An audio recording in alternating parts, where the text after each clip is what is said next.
Hello traders, চলে আসলাম নতুন video নিয়ে। আমাকে অনেকেই ইনবক্স করেছেন যে টাইম ফ্রেম নিয়ে, তাই কোন টাইম ফ্রেমে ট্রেড করবো, কোনটা ভালো হয়, বিষয়ে অনেক কিছু আপনাদেরকে প্রথমে বলি। সেটা হচ্ছে যে আমি সবসময় ভাই ব্যস্ত থাকি, ব্যস্ততার কারণে সবসময় ইনবক্সে অ্যান্সার দেওয়ার সমস্যা হয়। তো আপনারা প্লিজ যদি নিচে কমেন্টসগুলো করেন তাহলে আমি অন্তত ডেলি একবার চ্যানেলে নিচে কমেন্টস করলে আমি অন্তত ডেলি একবার করে চ্যানেলে লগ ইন করলে আমি দেখতে পারবো যে কে কোন কমেন্টস করছে এবং কোন কোন প্রবলেম হচ্ছে,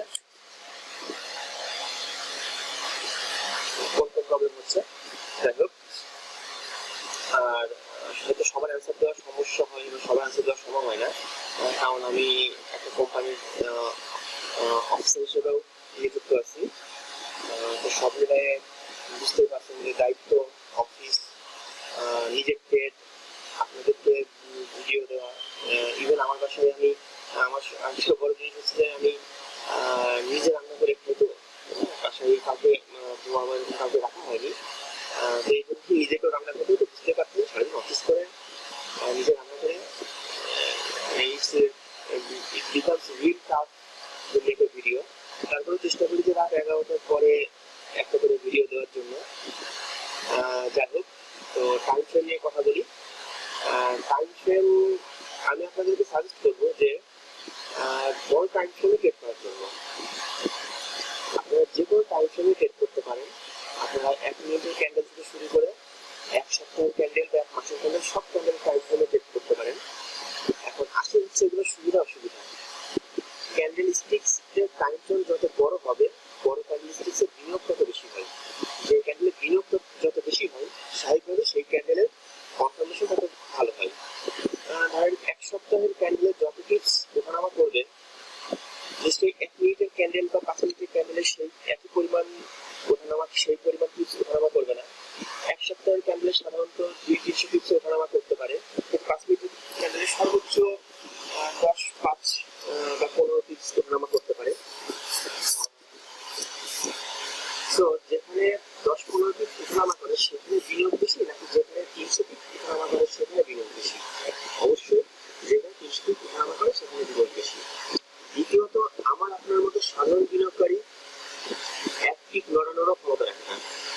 আমি যতটুকু জানি, ইনফরমেশন ভুল হতে পারে, তারপরেও যতটুকু বলেছি বা যতটুকু শুনেছি, সাধারণত এক টিপ ওঠানামা করাতে সম্ভবত $1 মিলিয়ন অথবা $10 মিলিয়ন প্রয়োজন হয়। এটা হিউজ একটা মানি। সো যত বিগার টাইম ফ্রেম, বিনিয়োগকারীরা তত পাওয়ারফুল বিনিয়োগকারী মিনস মার্কেটের বড় বড় কাউন্টার পার্ট কারা হতে পারে? ওয়ারেন বাফেট, মার্ক জুকারবার্গ বা বিল গেটসের মতো বিভিন্ন লোক।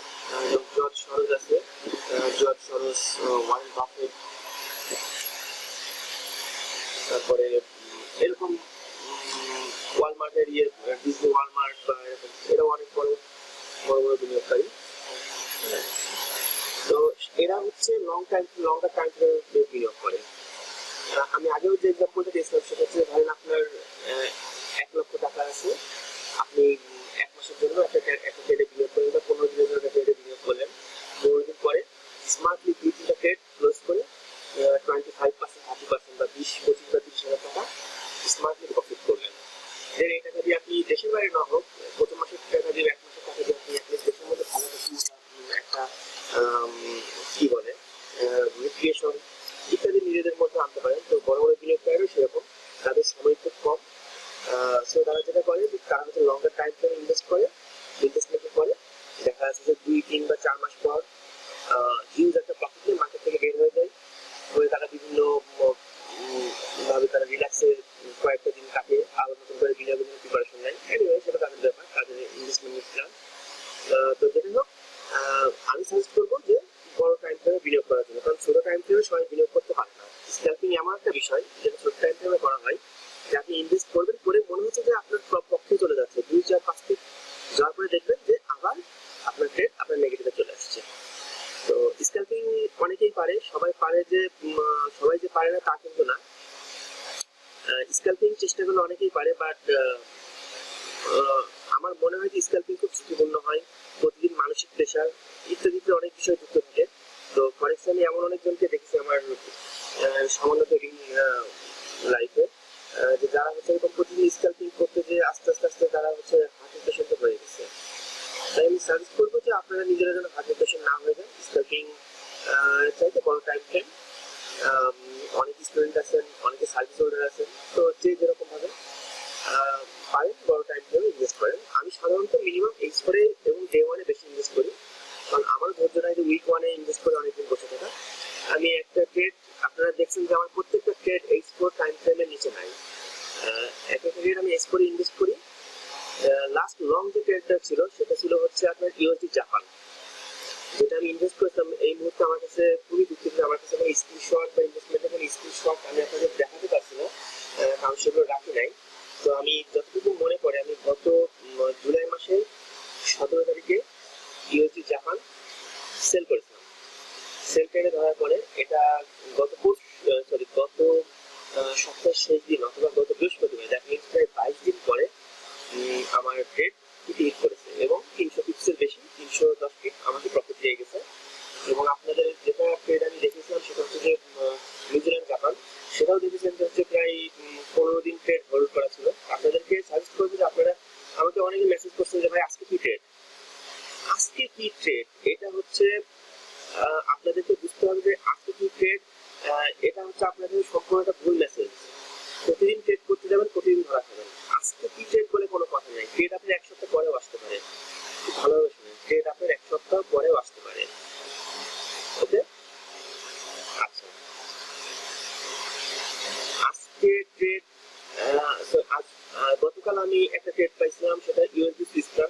আপনাদের গতকাল ট্রেডের সিগন্যালটাও দিয়েছিলাম, ইউএসডি সিস্টেম কেন ট্রেড নিলাম এবং আপনাদের সামনে ট্রেড নিয়েছিলাম। সো ট্রেডের আপনাদের বর্তমান যে পজিশন, আমারও একই পজিশন। আপনাদের আমি যা ট্রেড নিয়েছি আপনারাও সেটা দেখছেন, এবং আমার ট্রেডটাকে আশা করি যে হচ্ছে কেউ পীরের মতো বিশ্বাস করে এক প্রেজেন্ট ট্রেড করবেন না। আগে দেখেন যে অল ওভার রেজাল্ট কি হয়। তো একটা ট্রেডই এসেছিল এবং এই ট্রেড আসার পরে এক প্রেজেন্ট আমার কাছে আর কোনো ট্রেড আসেনি, বাট 2-3টা পেয়ারকে আমি টার্গেট করে রেখেছি। যদি এরা টার্গেটের পরে ট্রেড আসে আমি অ্যানালাইসিস সহকারে অবশ্যই দিয়ে দিব। এবং আপনাদেরকে সাজেস্ট করবো যে প্রতিদিন আমি এত টিপস কামাবো, প্রতিদিন আমার এত টিপস দরকার, প্রতিদিন 50 টিপস। ওয়াও ভাই, আমার এক্সপিরিয়েন্স যতটুকু বলে, আর আমি সাহসিকতার সাথে আপনাদের যেভাবে ট্রেড দেখাচ্ছি এবং অ্যানালাইসিস করে দেখাচ্ছি, আমার এক্সপিরিয়েন্স যতটুকু বলে সাধারণত এরকম প্রতিদিন টিপস ধরতে গেলে আপনারা যারা নতুন আছেন ভাগ হয়ে যাবেন। এবং শুধু নতুন নেই, ইভেন আমি পুরাতন, কতটা পুরাতন জানি না, হয়তো আমার নজরে আমি নতুন, আপনাদের নজরে অনেকেই বলতেছেন যে ভাই পুরাতন। আমি বেশ কয়েক বছর ট্রেড মার্কেটে আছি, আস্তে আস্তে আমি শিখেছি যেটা ভাই, ইভেন আমি এখন পর্যন্ত আমি যদি ছোট টাইম ফ্রেমে ট্রেড করতে যাই, আমার হার্টের বিট এত বেড়ে যায়, হার্ট এত জোরে বাড়ি মারি যে বিটগুলো আমি স্পষ্ট শুনতে পারি। আমি আমার নিজেকে বড় টাইম ফ্রেমে, দ্যাট মিনস H4 টাইম ফ্রেমে এমন ভাবে আমাকে তৈরি করে ফেলেছি যে আমি একটা ট্রেড নিয়ে নিশ্চিন্তে ঘুমাতে পারি, কারণ আমি জানি যে অল ওভার 10টা ট্রেড করলে আমি সব মিলে ট্রেড আমি প্রফিট নিয়ে বের হতে পারি মার্কেট থেকে। That's my confidence. আপনাদেরকে সেই কনফিডেন্সটা অর্জন করতে হবে। তো টাইম ফ্রেম নিয়ে বললাম, আজকে হয়তো সময় পাবো না ভিডিও দেওয়া। আগামীকাল যে ভিডিওগুলো দিব সিরিয়াল বাই সিরিয়াল, সেটা হচ্ছে যে আপনাদেরকে ট্রেড সম্পর্কে শিখাইছিলাম সেটা নিয়েও একটু দেওয়ার চেষ্টা করবো। যে পার্ট 2 পর্যন্ত দেওয়া হচ্ছে, পার্ট 3 বা ফিনিশিং পার্ট আমি দেওয়ার চেষ্টা করবো।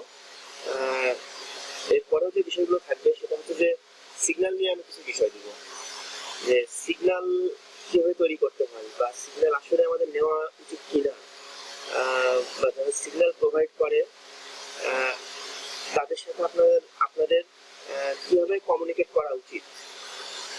ওকে, যারা সিগন্যাল প্রোভাইড করে তাদের সাথে আপনাদের কিভাবে কমিউনিকেট করা উচিত। জাস্ট আমি কালকে এই বিষয়ে একটা ভিডিও পোস্ট করবো, এবং আশা করি এই ভিডিওটা আপনাদের সবার জন্য ইম্পর্টেন্ট হবে এই জন্য যে এই সিগন্যাল বিষয়ে যে ভিডিওটা আমি পোস্ট করবো, সেই ভিডিওটা কাউকে উদ্দেশ্য করে না বা কোনো কিছু না, জাস্ট আমি একটা জিনিস বলবো যে নিজের মেরুদণ্ড ভাঙবেন না, কেন ভাঙবেন না, ইত্যাদি ইত্যাদি সবকিছুই আমি আপনাদেরকে জানাবো। তো ততক্ষণ পর্যন্ত ভালো থাকবেন, আর আবারও রিকোয়েস্ট করতেছি বড় টাইম ফ্রেমে ট্রেড করেন এবং be aware of signal and be aware of all kind of signal providers, যারা আপনাদেরকে অর্থের বিনিময়ে সিগন্যাল প্রোভাইড করে, and they were from all kind of signal providers. Okay, and